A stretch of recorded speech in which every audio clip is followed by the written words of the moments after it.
Hi guys, our ulam for today is tortang talong. Share ko lang sa inyo guys, ganito ako gumawa ng tortang talong guys.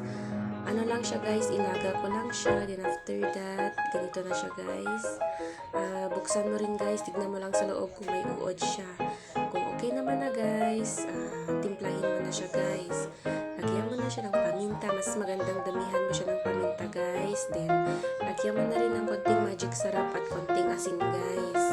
Less lang tayo salt guys, lalo na kung may batang kakain.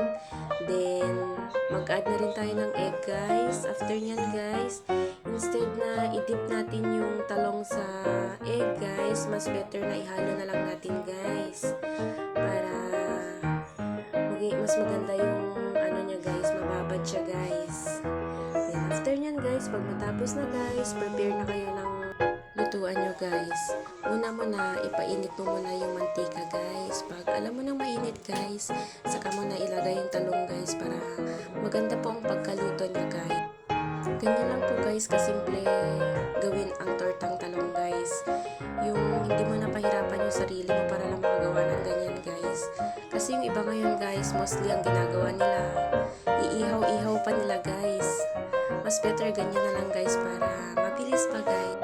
Then after nyan guys, ito na po yung output guys. Napakasarap niyan guys. Gustong-gusto ng baby ko. Kaya ang sipag ko rin magluto ng ganyan. Yun lang guys. Thank you for watching.